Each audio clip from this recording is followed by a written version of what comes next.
آپ دیکھ رہے ہیں واسودیو بریکنگ نیوز۔ جی ناظرین، سینئر تجزیہ نگار ہیں، صحافی ہیں مظہر عباس صاحب، کل وہ محمد مالک صاحب کے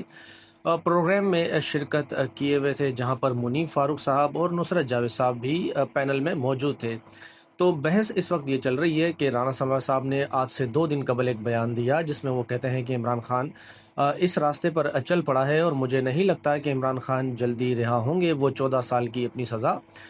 پوری کریں گے۔ اس پر انہوں نے کہا کہ پھر رانا ثناء اللہ صاحب کے بیان سے میں یہ سمجھا ہوں کہ پھر جو اگلا آنے والا الیکشن جب ہوگا وہ بھی فارم 47 پر ہوگا، کیونکہ رانا ثناء اللہ صاحب نے کہا کہ پاکستان تحریک انصاف ایک کلٹ ہے اور ہمیں انہیں مائنس کرنا چاہیے۔ تو اس پر بھی ان کا یہ کہنا تھا کہ مسلم لیگ نون کو خود یہ دیکھنا چاہیے کہ وہ خود کتنی پلس میں ہے۔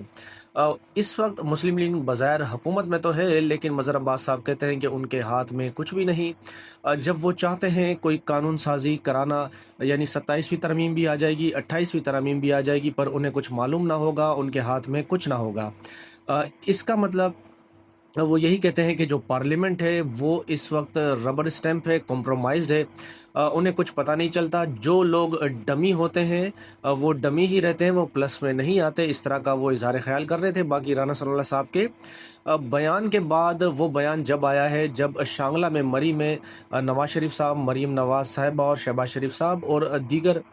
بڑے اداروں کے لوگوں کی جو ملاقات ہوئی ہے، اس میں خبر یہی آ رہی ہے کہ انہوں نے ڈیمانڈ یہ کی ہے کہ آپ عمران خان کو فکس کریں۔ فکس سے مراد جان سے مارنا نہیں، بلکہ 14 سال کم سے کم وہ القادر ٹرسٹ کیس میں جو سزا یافتہ ہے وہاں وہ سزا اپنی پوری کریں۔ اور پھر آرمی چیف کی جو ایکسٹینشن ہے اس کے حوالے سے بھی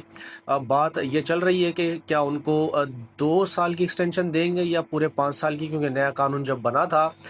اس کے بعد آرمی چیف کی جو مدت ملازمت ہے اس کی ایج بھی بڑھا دی تھی، اور پھر ایکسٹینشن جو ہوگی وہ 5 سال کی ہوگی، کیونکہ فیلڈ مارشل جب اپوائنٹ ہوئے تھے تو ان کا 3 سال کا نوٹیفیکیشن تھا۔ اب دیکھنا یہ ہے، مسلم لیگ نون کی حکومت نے ایگری کر لیا ہے کہ فیلڈ مارشل کو جو ہے وہ ایکسٹینشن دینے جا رہے ہیں۔ کیا اب یہ 2 سال کی ہوگی یا 5 سال کی، یہ دیکھنا اب باقی۔ جی ناظرین، پھر اسی پروگرام میں محمد مالک صاحب جو ہیں وہ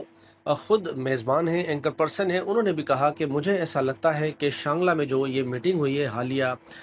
مسلم لیگ نون کے رہنماؤں کی اور کچھ بڑوں کی، تو پھر معاملات رانا سنور صاحب کے بیان کے بعد ایسا لگتا ہے کہ پوائنٹ آف نو ریٹرن پر چلے گئے ہیں، اور حکومت یہ چاہتی ہے کہ عمران خان صاحب زیادہ سے زیادہ عرصہ جو ہیں وہ جیل میں ہی رہیں۔